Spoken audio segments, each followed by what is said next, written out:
আন্তর্জাতিক আদালতে প্রমাণিত হলো শেখ হাসিনা নির্দোষ। সাবেক প্রধানমন্ত্রী শেখ হাসিনা এবং সাবেক স্বরাষ্ট্রমন্ত্রী আসাদুজ্জামান খান কামাল এদের পক্ষে রাষ্ট্রপক্ষ থেকে আনিত যে চার্জের অভিযোগ এসছে সেই ফরমাল চার্জ তার বিরুদ্ধে আমি ডিসচার্জের প্রেয়ার করেছি।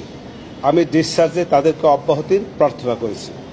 অব্যাহতির প্রার্থনার মূল যে বিষয়গুলি ছিল সেগুলো এই যে তার বিরুদ্ধে যে সমস্ত কথাবার্তা এসছে সেগুলো কল্পিত, উদ্দেশ্যপ্রণোদিত, রাজনৈতিক উদ্দেশ্যপ্রণোদিত এবং যেগুলো সত্যিকারের ভিত্তি। এছাড়াও যে ছাত্রছাত্রীরা আন্দোলন করেছিল শেখ হাসিনাকে ক্ষমতা থেকে সরানোর জন্য, আজ সেই ছাত্রছাত্রীরা আন্দোলনে নেমেছে এবং মিছিল করছে।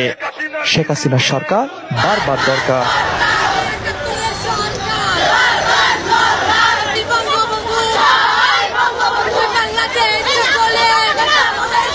এদিকে ডোনাল্ড ট্রাম্প শেখ হাসিনাকে দেশে পাঠাবেন বলে প্রতিশ্রুতি দিয়েছেন।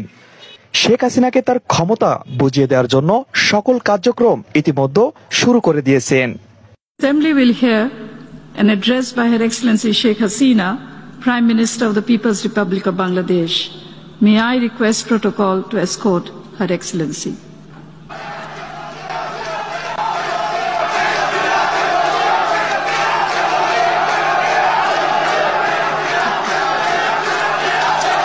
It's my distinct honor and privilege now to welcome Her Excellency Sheikh Hasina, Prime Minister of the People's Republic of Bangladesh, and I invite her to address the General Assembly.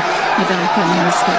তো আপনারা যারা update দৈনিক চ্যানেলে সদস্য এখনো হননি, তারা অবশ্যই এখনই এই মুহূর্তে আপডেট দৈনিক চ্যানেলে সদস্য হয়ে যান। প্রতিদিনকার আপডেট পেতে এখনই আমাদের চ্যানেলটি সাবস্ক্রাইব করে রাখুন।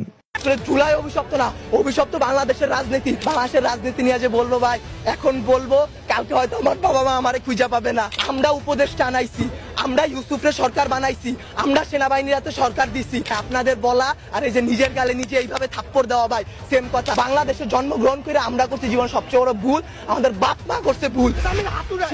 তো শেখ হাসিনাকে ফিরিয়ে আনার জন্য, তার ক্ষমতা তাকে বুঝিয়ে দেওয়ার জন্য আবারও দাবি নিয়ে মাঠে নেমেছেন সকল ছাত্রছাত্রীরা।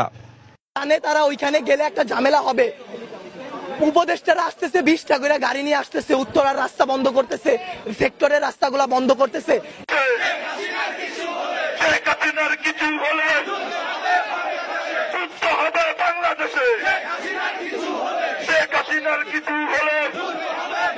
ছাত্রদের একটা নতুন দল তৈরি হয়েছে, দলের নাম বলতে পারবেন? এসব দল আর বাংলাদেশে চলে না। এদের কোনো দল আছে? মিটিং এ ডাক দিলে 200 লোক হয় না, 50টা লোক হয় না। তাদের কিসের দল? জনগণ তো ভোট দিবে না। তাদের নিজের ভোট নিজে দিতে পারে কিনা এটাই সম্ভব। তাদের নিজের ভোট নিজে দিতে পারে কিনা এটাই সম্ভব। ওরা কি দল করছে? ওরা 5 আগস্টে উড়ে আসছে, উড়ে আমরা ধরে গেছি, আমরা নির্বাচন করবো, আমরা এলডিপি করছি। ওটি কি চলে দেশে?